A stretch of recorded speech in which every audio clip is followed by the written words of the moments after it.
नमस्कार दोस्तों, कैसे हो। आशा करता हूं कि आप लोग ठीक होंगे। मेरा नाम तेज बहादुर है। आप लोगों का कमेंट पढ़ के बहुत ही अच्छा लगता है। कोई भी त्रुटि होती है आप लोग कमेंट किया करो, उसको सुधारा जाएगा। कुछ जो स्टूडेंट कमेंट किए थे कि अक्षर छोटे छोटे हैं, तो मैंने बड़े बड़े कर दिया हूं कि आपको पढ़ने में आसानी होगी। हम लोगों ने पिछले क्लास में 1853 एक्ट तक पढ़ लिए थे। इसके आगे भारत में क्या क्या बदलाव होते हैं, कैसे होते हैं, यह हम लोग चलो देखते हैं। 1857 ईस्वी में भारत में विद्रोह होता है, बहुत बड़ा विद्रोह होता है। किसके खिलाफ होता है? अंग्रेजों के खिलाफ। 1857 आते आते अंग्रेजों के खिलाफ भारत के अंदर असंतोष का माहौल पैदा हो गया था। भारतीयों में आक्रोश का माहौल पैदा हो गया था।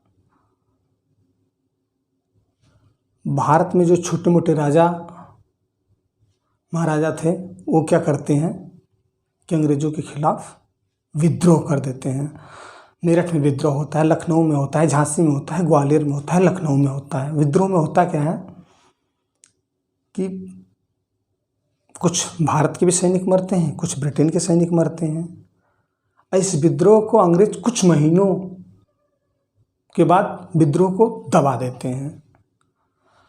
विद्रोह को तो अंग्रेज दबा देते हैं, लेकिन यह बात ब्रिटेन के क्राउन को पता चलती है। ब्रिटेन के क्राउन को यह बात समझ में आ जाती है कि अब ईस्ट इंडिया कंपनी का शासन भारत के ऊपर काफ़ी दिनों तक नहीं रह सकता, जिस हिसाब से कंपनी भारत में कार्य कर रही है। तो क्राउन करते क्या है, ब्रिटेन के सत्ता अपने हाथों में ले लेते हैं। 1 नवंबर 1858 ईस्वी को, वह दिन था 1 नवंबर 1858 ईस्वी, लॉर्ड कैनिंग भारत के गवर्नर जनरल थे। वह इलाहाबाद के दरबार में एक घोषणा पत्र पढ़कर सुनाते हैं। ब्रिटेन के क्राउन महारानी विक्टोरिया का घोषणा पत्र था। उस घोषणा पत्र में लिखा था, भारत में कंपनी को, ईस्ट इंडिया कंपनी को समाप्त किया जा रहा है। अब भारत का शासन ब्रिटेन के क्राउन देखेंगे, यानी कि सीधे सीधे भारत की सत्ता ब्रिटेन के क्राउन के हाथों में चली जाती है।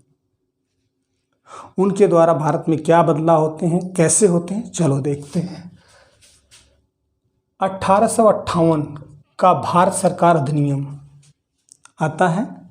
इस अधिनियम में क्या था, भारत में शासन क्राउन का, कंपनी का शासन समाप्त। वही है जो मैं अभी बताया, कंपनी का शासन समाप्त हो जाता है। भारत के ऊपर शासन क्राउन का शुरू हो जाता है। आगे court of directors, board of control समाप्त। 1773 रेगुलेटिंग एक्ट के तहत कोर्ट ऑफ डायरेक्टर गठन किया गया था, और 1784 पिट्स इंडिया एक्ट के तहत बोर्ड ऑफ कंट्रोल का गठन किया गया था। अब क्या होता है, इनको समाप्त कर दिया जाता है। आगे क्या होता है, भारत सचिव पद चयनित, लॉर्ड स्टैनली। एक नया पद बनाया जाता है भारत सचिव का।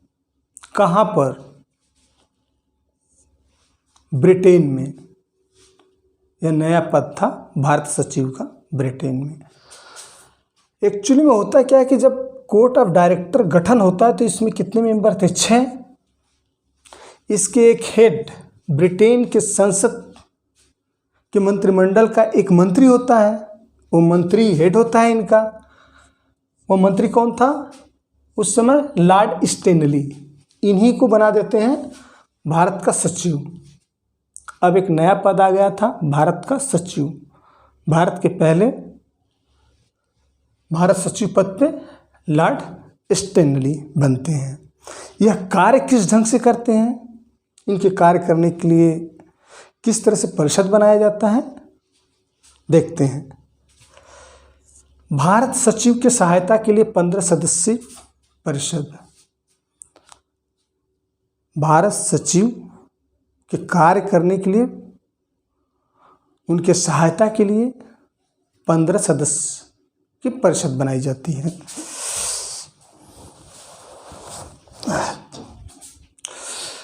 परिषद बनाई जाती है। ये 15 कौन होते हैं?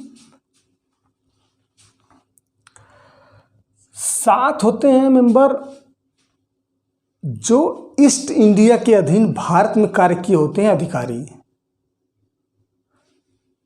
ये पहले भारत के अंदर रह चुके होते हैं, ईस्ट इंडिया कंपनी के अधीन ये कार्य कर चुके थे, यानी कि भारत को इनसे बेहतर कौन जान सकता था। तो 7 तो ये थे। 8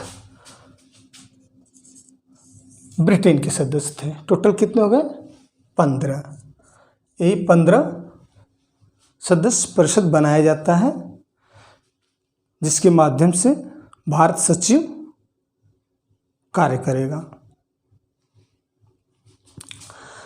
इनकी पेमेंट का प्रावधान भारत राजस्व से किया जाता है। इनको जो पेमेंट है इनको भारत राजस्व से दिया जाता है, उसको बोलते थे होम चार्जेज। कभी कभी क्वेश्चन में आता है होम चार्जेज, मतलब होम चार्जेस क्या था। 1858 अधिनियम के तहत भारत सचिव और इनके जो सदस्य परिषद के मेंबर थे उनके पेमेंट को होम चार्जेस कहते हैं। इसको नोट कर लेना, होम चार्जेस कभी कभी क्वेश्चन में पूछता है। अगला, गवर्नर जनरल का पद समाप्त और वायसराय बना दिया जाता है। मतलब क्या है कि 1773 एक्ट के दौरान हमने देखा था क्या कि बंगाल का गवर्नर जनरल बनाया जाता है। पहले जो प्रेसिडेंसी थी गवर्नर थे। जब 1773 रेगुलेटिंग एक्ट आया था तो गवर्नर को गवर्नर जनरल बना दिया था। पहले गवर्नर जनरल थे वारिंग हेस्टिंग। फिर 1833 एक्ट आता है। इसमें क्या करते हैं, बंगाल के गवर्नर जनरल को भारत के गवर्नर जनरल बना दिया जाता है। अब भारत के पहले गवर्नर जनरल थे लॉर्ड विलियम बेंटिंग। अब इसी गवर्नर जनरल के पद को वायसराय बना दिया जाता है, यानी कि अब वायसराय हो जाते हैं। ये वायसराय क्या करते हैं, ब्रिटेन के क्राउन के प्रतिनिधि के तौर पे कार्य करेंगे। कहाँ पे? भारत में। ब्रिटेन के क्राउन के प्रतिनिधि के तौर पे काम करेंगे भारत के अंदर वायसराय। पहले वायसराय कौन थे? Lord Canning. भारत के पहले वायसराय लॉर्ड कैनिंग। 1861 का भारत परिषद अधिनियम आता है। गर्मी बहुत है, तब पसीना हो रहा है। 1861 का भारत परिषद अधिनियम आता है। इसमें क्या होता है, कानून बनाने की प्रक्रिया में भारतीयों को शामिल, पहली बार कानून बनाने की प्रक्रिया में भारतीयों को शामिल किया जाता है। अब अंग्रेजी दिखाना चाहते हैं कि हम आपके बारे में सोच रहे हैं, आपके बगैर हम कोई कानून नहीं बनाएंगे, इसलिए क्या करते हैं, भारतीयों को शामिल करते हैं। या तो एक दिखावा मात्र का करते हैं, करते तो अपनी मर्जी से हैं, लेकिन यह एहसास दिलाते हैं कि अभी हम आप लोगों को ले के साथ में चलेंगे, आपकी भी मर्जी इसमें शामिल होगी। यही चीज़ है। विधानसभा की स्थापना, पहली बार भारत में विधानसभा की स्थापना होती है। पहली बार भारत में विधानसभा की स्थापना होती है। विधि सदस्य की नियुक्ति, यह क्वेश्चन में अक्सर पूछता है। विधि सदस्य की नियुक्ति 1833 एक्ट के तहत हमने देखा था। 1833 एक्ट के तहत हमने देखा था लॉर्ड मैकाले को प्रथम विधि सदस्य के रूप में शामिल किया गया था परिषद में। अब क्या होता है कि एक संख्या और बढ़ा दी जाती है, यानी कि पहले होती थी कितनी संख्या, 4। अब एक और विधि सदस्य इसमें जुड़ जाता है, यानी 5 हो जाते हैं। 5 अब प्लस 1 हो जाते हैं वायसराय। तो वही चीज़ है, भारत के पहले विधि सदस्य लॉर्ड मैकाले 1833 एक्ट के तहत, अभी उसी में क्या करते हैं, ये एक सदस्य बढ़ा देते हैं। 4 सदस्य रहते हैं पहले से, अभी एक सदस्य और बढ़ा देते हैं, 5 हो जाते हैं। 5 और 1 वायसराय होता है, 6 हो जाते हैं। वायसराय के कार्यकारिणी परिषद की संख्या, इसमें क्या होता है कि वायसराय को ठीक ढंग से कार्य करने के लिए ये जो होते हैं, ये वायसराय को किसी निर्णय में लेने में मदद करते हैं। और यहाँ पे क्या है कि वायसराय के कार्यकारिणी की परिषद में सही ढंग से कार्य करने के लिए क्या करते हैं कि इनकी संख्या कम से कम 6 होनी चाहिए, ज़्यादा से ज़्यादा 12। यहाँ पे क्या होता है, वायसराय कार्यकारिणी परिषद की संख्या कम से कम 6, ज़्यादा से ज़्यादा 12 हो सकते हैं, जिसके साथ मिलके वायसराय अपनी शासन व्यवस्था को जारी रखेंगे, देखेंगे। तो वायसराय करते क्या है, 12 मेंबर इसमें से लेते हैं, 5 ही होते हैं, 5 हो जाते हैं 17। यहाँ वायसराय क्या करते हैं, 17 मेंबरों की कार्यकारिणी परिषद बनाते हैं और क्या करते हैं, भारत में शासन व्यवस्था को देखते हैं। आगे क्या है, वायसराय को अध्यादेश जारी करने का अधिकार। वायसराय को एक और अधिकार दे दिया जाता है, क्या, अध्यादेश जारी करने का। यानी भारत के अंदर कानून व्यवस्था अगर बिगड़ती है, वायसराय को समझ में आता है कि अगर कानून व्यवस्था ठीक नहीं है, उसको कंट्रोल करने के लिए इनको अध्यादेश जारी करने का अधिकार था। अभी हम लोग अपने संविधान में देखते हैं, इस आर्टिकल अनुच्छेद के तहत राष्ट्रपति क्या करते हैं, अध्यादेश जारी करते हैं। गर्मी बहुत हो रही है,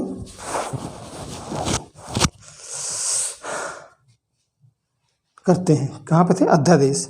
तो वायसराय को अध्यादेश जारी करने का अधिकार यहाँ मिल जाता है। आगे क्या होता है, वायसराय द्वारा लेफ्टिनेंट गवर्नर की नियुक्ति। अब वायसराय क्या कर सकता है, एक लेफ्टिनेंट गवर्नर नियुक्ति कर सकता है, किसके लिए, भारत में जो नए प्रांतों का गठन होता है उसको कंट्रोल करने के लिए, वहाँ के शासन व्यवस्था को देखने के लिए लेफ्टिनेंट गवर्नर का नियुक्ति वायसराय कर सकता है अपनी मर्जी से। जो भी भारत में नए प्रांतों का गठन होगा, वायसराय लेफ्टिनेंट गवर्नर की नियुक्ति कर सकता है वहाँ के शासन व्यवस्था को देखने के लिए। केंद्रीकरण से विकेंद्रीकरण का प्रावधान हम लोगों ने देखा था, कहाँ, 1773 रेगुलेटिंग एक्ट में क्या करते हैं ये लोग, बंगाल प्रेसिडेंसी को केंद्र मान लेते हैं, बम्बई प्रेसिडेंसी और मद्रास प्रेसिडेंसी के अधिकार ले लेते हैं और सारे शासन आदेश कहाँ से चलते हैं, बंगाल प्रेसिडेंसी से।